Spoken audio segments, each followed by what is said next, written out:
Buenas tardes, damas y Good afternoon, caballeros. Les ladies and damos la gentlemen. bienvenida a este Salón de We Embajadores del welcome Palacio you to the Nacional, Ambassadors sede del Hall, Gobierno Dominicano, donde the seat recibimos a Su of Dominican Excelencia, el government, señor where Marco we Rubio, welcome His Secretario de Estado de los Excellency Estados Marco Unidos de Rubio, América, U.S. y la Secretary of delegación que le State, acompaña en su the visita U.S. oficial delegation a la on his República official Dominicana. visit to the De Dominican Republic. inmediato damos inicio a esta rueda de We will prensa. Tiene la immediately palabra start this el press excelentísimo señor Luis conference. Abinader, His presidente Excellency Luis Abinader, constitucional de la Constitutional República President of Dominicana. the Dominican Republic, has the floor. Agradecemos la presencia del secretario Marco Rubio, de su delegación. We welcome Marco Rubio, his delegation, Madam Vice President, Foreign Minister, ministers. Thank you all for being here. It is an honor for the Dominican Republic to welcome the Secretary of State, Marco Rubio, on this visit that reaffirms the goal to strengthen bilateral relations with the United States of America.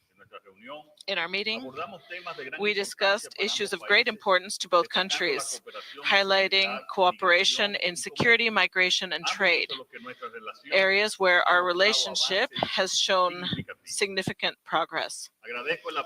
I thank the U.S. for its support in the fight against drug trafficking, organized crime, and irregular migration, which shows our shared commitment for a Caribbean that is safer and more prosperous.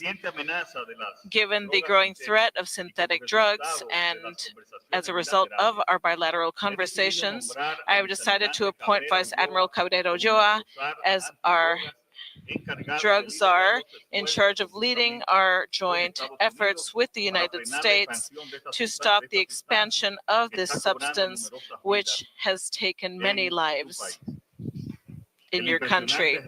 Cabrera Ulloa's great record prepare him to lead this new initiative successfully. In their security, the DR has shown itself to be a strategic ally in the region. We have a holistic plan for migration control and for fighting criminal structures, which include strengthening our armed forces, implementing advanced technology for biometric identification, hardening measures against criminals, and strengthening our legislation to go against drugs and transnational crime. We also have international legal cooperation that is high level with robust cooperation in extraditions and enforcing the law, which is unprecedented in the region. The DR's commitment to regional stability is firm. In this regard, we discussed the crisis in Haiti. This is a situation that requires a coordinated, solid response from the entire international community. We have reiterated that there is no Dominican solution for the Haitian crisis. That is why we have highlighted the urgent need to have greater financial support for the multilateral support led by Kenya, the goal being to expand its operational capacity and ensure effective actions. We also highlighted the importance of reestablishing humanitarian assistance to avoid a worsening of the crisis and a possible uncontrollable migration wave that would affect both the Dominican Republic and the United States. We agree that there is no time to lose, Mr. Secretary. The Haitian situation is a threat to security in the entire region, including that of the United States. Every day that passes is a day of fire and blood. Haiti is drowning, while a significant part of the international community is passively watching from the sidelines without showing the commitment that this serious situation requires. We both know that we must not shirk our responsibility to have firm determination given the situation. In the case of Haiti, the leadership of the U.S. is fundamental and there is no substitute. Regarding the 10th Summit of the Americas that will be held in December in Punta Cana, we agree that it is important to strengthen regional integration as a road for the social and economic development of our peoples, always marked by democracy, freedom, and the respect for the fundamental values that unite us. One of the key issues in our conversation was also the development of rare earths, a resource that has great potential for the Dominican Republic. In this case, there are new opportunities for growth and investment and would make us more competitive in international markets. Our country continues to become consolidated as a place for tourism par excellence, with a favorable business climate and important modernization in this area. In spite of the challenges that we still face, we are very willing to go towards a more prosperous, safe, and equal Dominican Republic. In closing, this visit, Secretary Rubio strengthens the relationship of mutual respect, cooperation, and friendship among our countries. We are committed to continue to working together in order to promote peace, well-being, and progress in hopes of a shared future of prosperity and stability in our region. Thank you, Secretary Rubio, for your visit, for your ongoing commitment and your favorable opinion of the Dominican Republic. Let us continue to move forward together with a vision, with determination, and a great feeling of hope in the future. Thank you very much.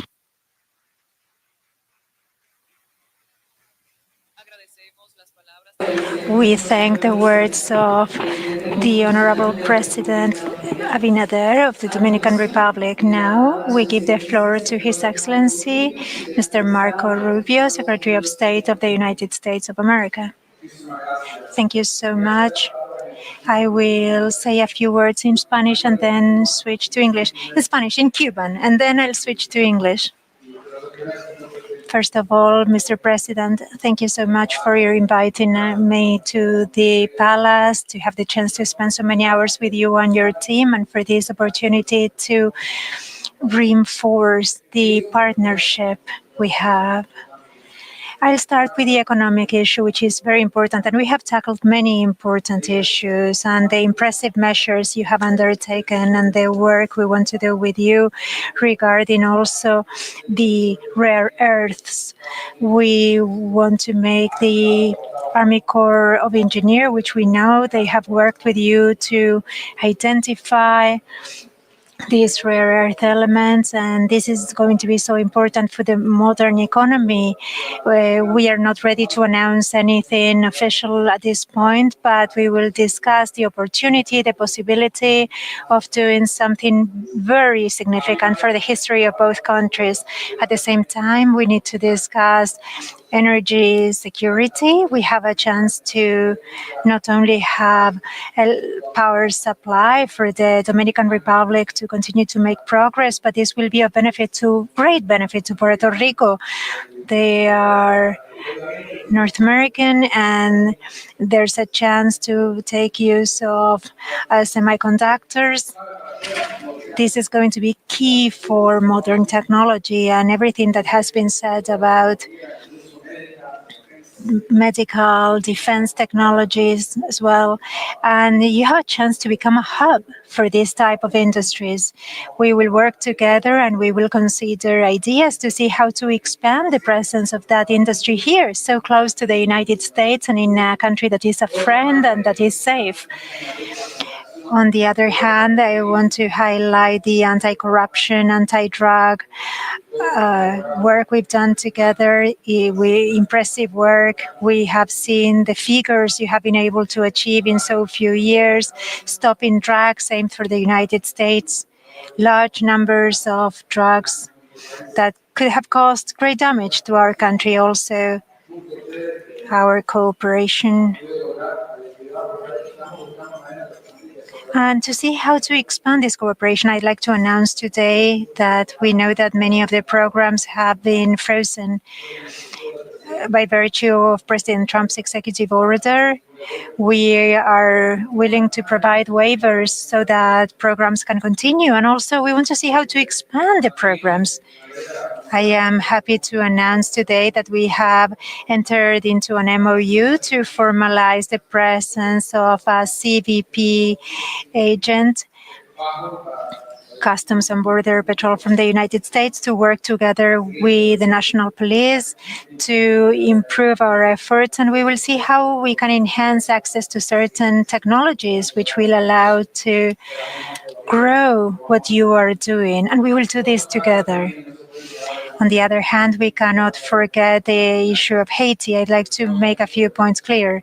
First of all, the United States is committed to continue to work with the international mission there. There have been interviews that are not truthful about the current position. Last week, we signed a permit to continue being part of the mission. We will continue to support the mission. I spoke with the Kenyan president today to reinforce that commitment. The government in the US has a freeze order, but there's a chance to have exceptions, and that will be an exception. The same with regards to programs that contribute to the security of the United States and the hemisphere as a whole, like this does. But we need to be clear. The solution, I believe this is the policy of the United States, and we will never ask the Dominican Republic to accept a migratory wave from Haiti.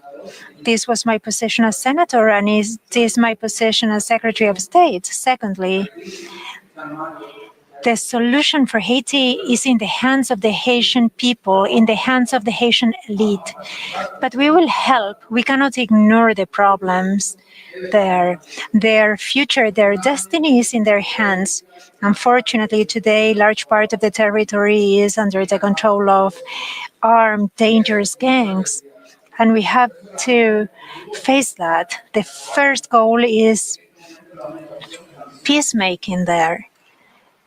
And that is the objective of the mission which we'll continue to support. But we have to understand that the mission needs to be broadened for it to be able to eliminate these gangs.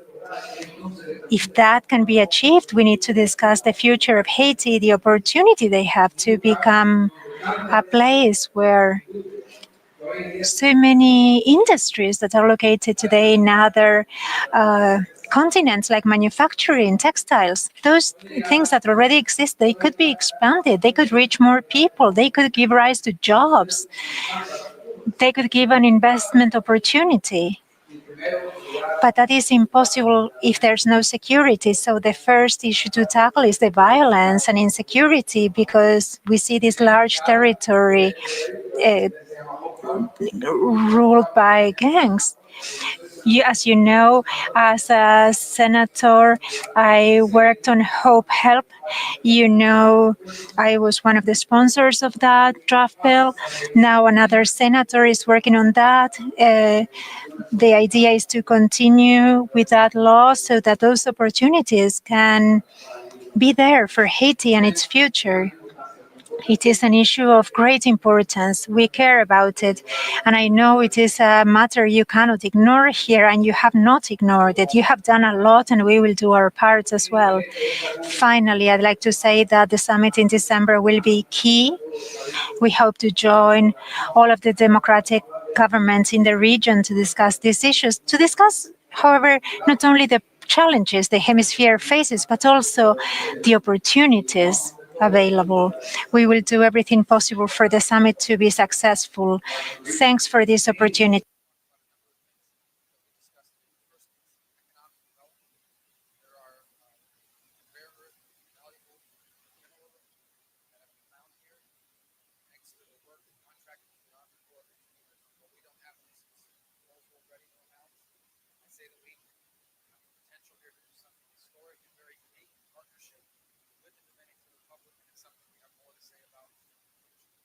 I also think the Dominican Republic has an opportunity to play an enormous role in energy security, the generation of power, not just for its economy, but also for the economy of Puerto Rico, which impacts obviously Puerto Ricans and American citizens.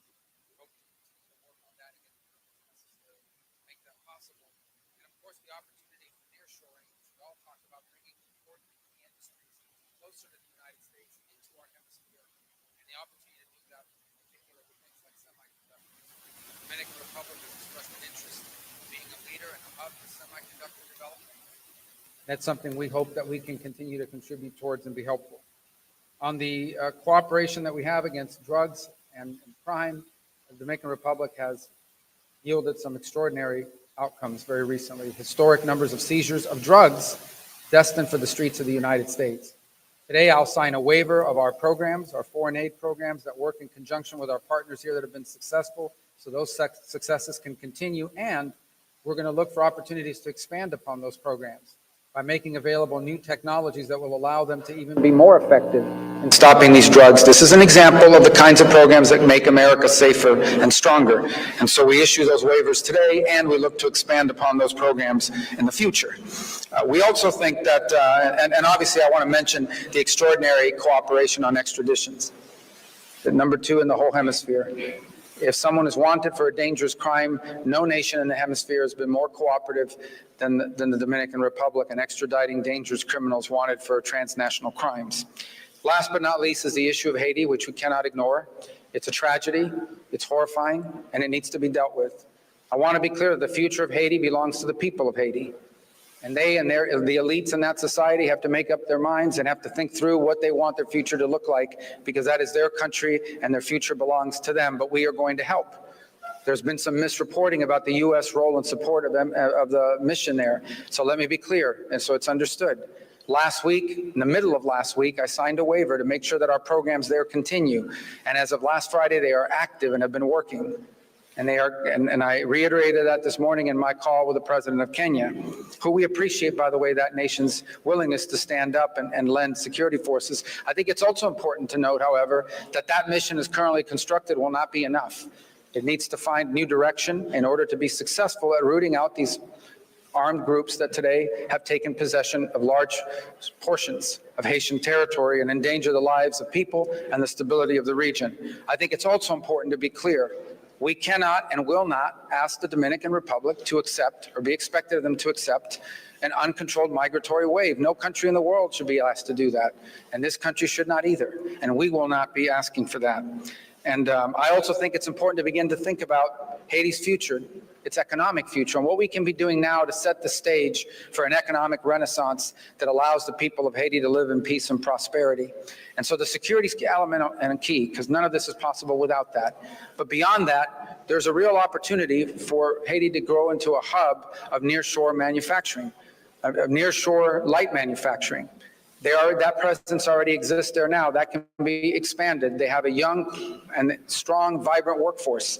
And so that's why I hope Congress will pass a bill that I sponsored when I was in the Senate, and I hope will pass this year extending the Hope Help Act. If we can if we can deal with the security challenges and pass legislation to give investors certainty about the future, we hope to see more investments that bring those industries from other continents here to our hemisphere, shortening supply chains and creating prosperity and opportunity for the people of Haiti. And last but not least, we are committed to making the upcoming Summit of the Americas here in December very, very successful. It comes at a key moment in the history of our hemisphere, and we will do everything possible to work with our partners and our allies here in the Dominican Republic to make sure that that summit is a success. Thank you, Mr. President. Muchas gracias.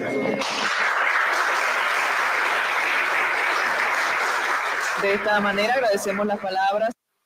We thank His Excellency Marco Rubio, U.S. Secretary of State, for his remarks.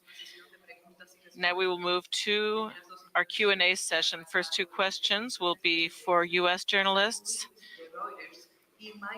Simon Reuters from Reuters and Michael Yulee from the New York Times. Can you hear me? Yeah. Hi, Mr. Secretary.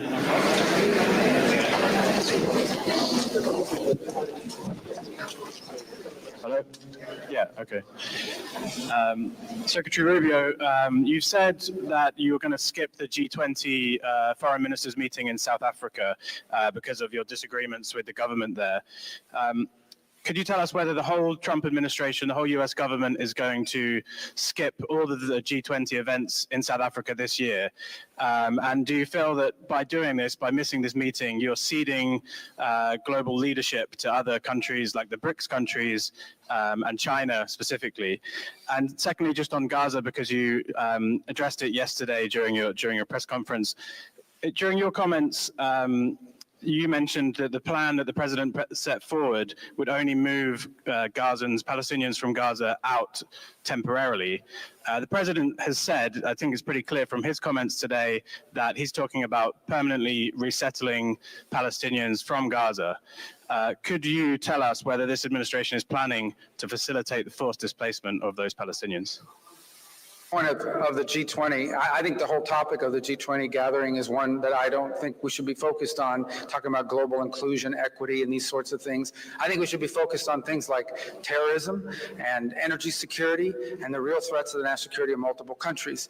So we'll have representation there of some sort, I imagine, but I'm just not attending it because instead I'll be hopefully traveling to parts of the world and meeting with leaders and others during that time period where we can focus on the issues that are directly before us and that I think should be the top priority because they align with our national interest.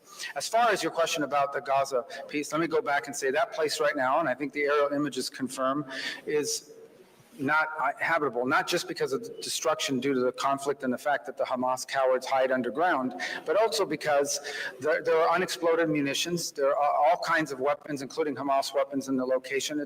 That all has to be cleaned up. I think President Trump has offered to go in and be a part of that solution, and if some other country is willing to step forward and do it themselves, then that would be great, but no one seems to be rushing forward to do that, and that has to happen. That's the reality. That place, Gaza, right now has unexploded munitions, lots of rockets and weapons and other things that the Hamas was using there, and that needs to be dealt with. And it's very difficult to do that when you have populations on top of you. If some other country is willing to step forward and do that job themselves, then I encourage them to do so. But it seems to me that there are a lot of countries in the world that like to express concern about Gaza and about the Palestinian people, but very few are willing in the past to do anything concrete about it. And so I think President Trump is trying to stir that and hopefully get a reaction from some countries who do have both the economic and technological capacity to contribute to a post-conflict region. Will be able to return or not? Well, again, I mean, that area, when you're removing munitions that are unexploded, I don't think you want people living next to unexploded munitions and weapons depots that have been left behind or are in place because of what Hamas has done. So I think that's just a realistic reality that in order to fix a place like that, people are going to have to live somewhere else in the interim. And there are countries in the region who express a lot of concern about the Palestinian people, and we encourage them to step forward and provide a solution and an answer to that problem.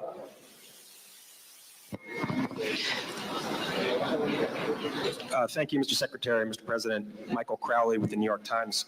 Mr. Secretary, there's some confusion today about American diplomacy with Panama now, as you must be aware. I'm wondering if you could clarify for us. As you surely know, after the State Department announced last night that Panama had supposedly agreed to waive fees for U.S. government vessels transiting the canal, the Panama Canal Authority quickly denied this, and today President Molino, who seems rather upset, called the State Department statement on this lies and falsehoods. Can you tell us your understanding of how we reached this point of confusion and where you understand the situation to be right now? Is there an agreement? What's the point of confusion here? And on USAID, if I may quickly, we are hearing from employees abroad who are confused, anxious, and in some cases actually panicked about the order to return within 30 days, which is not that much time to uproot and relocate from a foreign country. Do you plan on offering these employees any more guidance on this process? And in particular, are you able to say whether people can serve out their administrative leave in their mission country, or are they required to return home even if they're not using government resources? And Mr. President, please, you said that the leadership of the U.S. is fundamental and there is no substitute in finding some sort of a solution for Haiti. The president of Haiti's Transitional Council seems very concerned about this, said a couple of weeks ago he believes that President Trump does not care about Haiti and that the Trump administration's policies will be a catastrophe for his country. Can you just give us a sense of your confidence level that the Trump administration will follow through and exercise the sort of leadership role you described? Thank you. What was your, let me answer the first two because I think they were for me, but what was the first one again? I apologize. And the state of the diplomacy, what led to the confusion and where things stand now. And then the second one was USAID. Okay. Yes, please, thanks. I'm not confused about Panama. We had conversations. I felt there were strong first steps. We have expectations we made clear in those conversations. I respect very much that Panama has a process They're a democratically elected government. They have rules, they have laws, they're going to follow their process, but our expectations remain the same. In particular on that, I would just say that the United States has a treaty obligation to protect the Panama Canal if it comes under attack. That treaty obligation would have to be enforced by the armed forces of the United States, particularly the U.S. Navy. I find it absurd that we would have to pay fees to transit a zone that we are obligated to protect in a time of conflict. Those are our expectations. They were clear. They were clearly understood in those conversations. But I respect very much the fact that Panama has a process of laws and procedures that they need to follow as it relates to the Panamanian Canal authorities. We'll allow them to work through those processes. We intend to make it amicable the way our visits were. As far as the USAID, a couple points. The goal of our endeavor has always been to identify programs that work and continue them, and to identify programs that are not aligned with our national interests and identify those and address them. So we have sent out guidance to those deployed abroad that they will be on leave of absence, not fired, leave of absence as of Friday.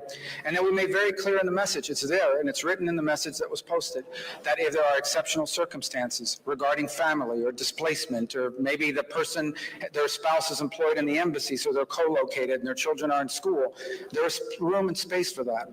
We also made clear in the guidance that there would be specially designated programs that would not be a part of that order. And we are working through the process of identifying them now, what those specially designated programs are, and we will continue to work through the process of finding them. The third point I would make is that people were given 30 days that we would help bring them home if they so desired during that 30-day period. And at the same time, the expectation, as I said, that if they have a special condition or something's going on, we didn't list them all, but we're willing to listen to those. We're not trying to be disruptive to people's personal lives. We're not being punitive here, but this is the only way we've been able to get cooperation from USAID. I had preferred not to do it this way. When we tried to do it from the top down by getting cooperation from the central office of USAID, what we found instead are people trying to use the system to sneak through payments and push through payments despite the stop order. We found people that were uncooperative in terms of giving us information and access, all very consistent with some of the things we experienced while we were in Congress. And so we've had to do this other route instead. But we are going to do foreign aid. The United States will be providing foreign aid, but it is going to be foreign aid that makes sense and is aligned with our national interest. And I know the last question wasn't for me, but I want to address that as well. Number one, the United Nations is sitting on $100 million in their fund. The United States has provided 15 of the $100 million for that fund, okay? That, only 13 million of that is currently frozen. That means they still have $85 million plus the 1-point-something million they spent that we already have in there available for the mission. That's clear, and that's not an impediment to the mission continuing. Beyond the UN fund, I've issued a waiver providing for the use of, I think it's close to $40 million of additional support. And those contracts are out there and they're working now. They're providing logistical support both to the mission and to the Haitian National Police. Those are facts. So I could just say that's a pretty strong commitment, and it's certainly a lot stronger commitment than some of the other rich countries around the world who aren't doing nearly as much. By the way, it's a credit to Kenya, who's come halfway around the world and are willing to stand up and do something about it, when countries in our own hemisphere, they're not willing to do anything about it. And I don't want to go through and list all of them and start some diplomatic fight my 2.5 weeks into my term here. But I'm just telling you, there's some rich countries out there, and they're not doing nearly enough about it, and they could be doing more. So I encourage them to do more. I'm sorry. Yeah, can you repeat the question so I can fully understand? Yes, please. Has said that he does not believe President Trump cares about his country.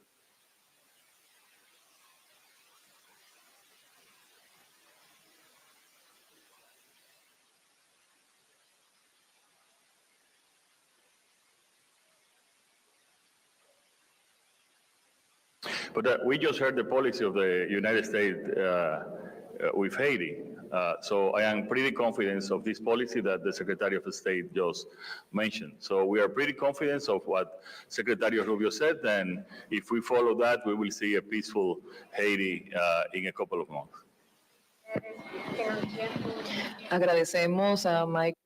We thank Michael Crowley and Simon Lewis for their words. Now we will listen to the Dominican journalists, Huichilora and Nelson Rodriguez.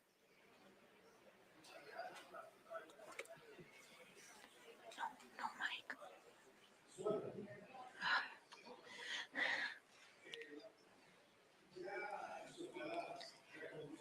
With your words, you have addressed a couple of questions I had, but I have one left.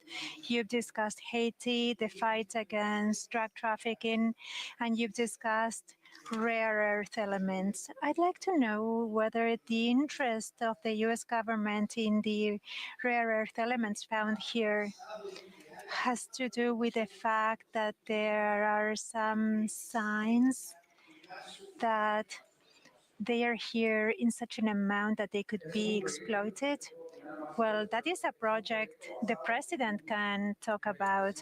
That is based on investigations carried out with the U.S. Corps of Engineers. But the idea is the following. Those rare earth elements belong to the Dominican Republic and its people.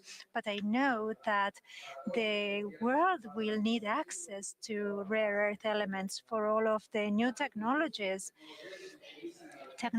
that are used for defense, but in other kinds of advanced technology in this new era. And I know that having an ally with access to these elements in the hemisphere is very good. We want to help develop this wealth of the Dominican Republic. This is your country and this is yours, but we want to help you develop it because it's better that these elements are in the hands of an ally rather than in the hands of a country that's not an ally on the other side of the world, which we can actually share with you preliminary information. It's preliminary, but quite positive. We have gross reserves.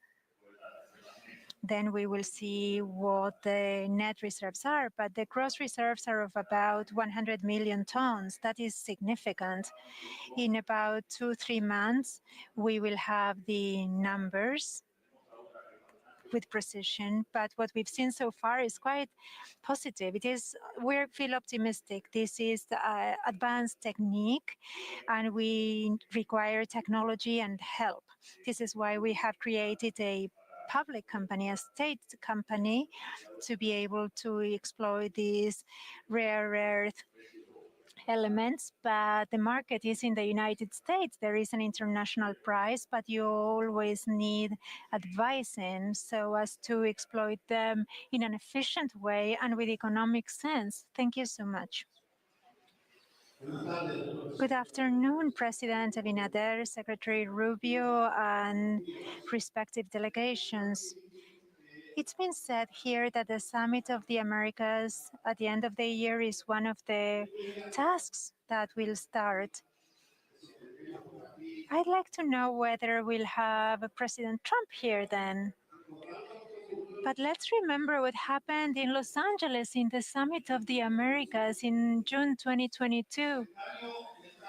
The Secretary of State at the time exerted lots of pressure to exclude Cuba, Venezuela, and Nicaragua.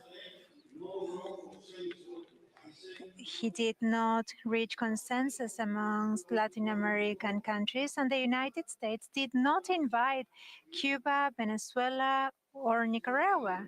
Secretary Rubio, you just said that those three governments are enemies of humanity. That is very strong. Dominicans would say, well, let's take it down a notch. So we could really be a bit softer. But if you keep that high tone, would the U.S. be ready to exert pressure so that those three governments cannot be invited to the Summit of the Americas? Or if these three governments were enemies of humanity, they will be invited. I know the decisions of President Abinader on this matter. So the United States would not share with those governments, well, that decision, who to invite, lies with the Dominican Republic. The Dominican Republic will be hosting. I do not know how else to talk about a regime that has forced about 8 million citizens to leave Venezuela. They imprison, they torture innocent individuals. In the case of Cuba, significant portions of the population have left the country. They have imprisoned over 500 persons, including children and women, because they were part of demonstrations on the streets. And Nicaragua, imprisoning political opponents. Every candidate has been pursued by justice in Nicaragua. They are even deporting nuns. They have a fight against Catholic Church, a fight against religious representatives, and there is a co-presidency, and it's kind of a family dynasty. I do not know how else to describe those regimes. They are not just doing that to their own people, but these three regimes have contributed to the instability of the region. Every country in the region has had to pay the price of the instability in these countries. In the case of Venezuela, which cooperates with Iran, with Hezbollah, with Hamas, in the case of Cuba, which has allowed Russian presence, Chinese espionage. This is my opinion. I don't think there will be a change in those countries between now and December, but that is the way in which I refer to those countries based on the reality of their behavior. I wish it wasn't the case, but it has been the case for a long time, unfortunately. So would you share a table with them? Well, the governments there could change, their regimes could change. They could stop abusing human rights, violating human rights. But I believe politics works well when we speak clearly and we are not confused, and I am not confused. Las preguntas de los periodistas dominicanos.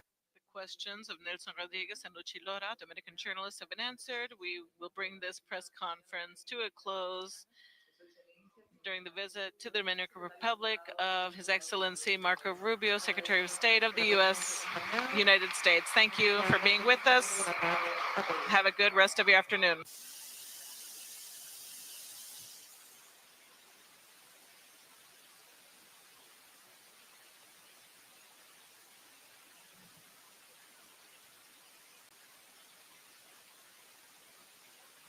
Vous voulez toujours été informé sur ce qui passe en Haïti tant qu'à l'étranger? Un seul rendez-vous. Zoom Haïti News à Caribbean Television Network.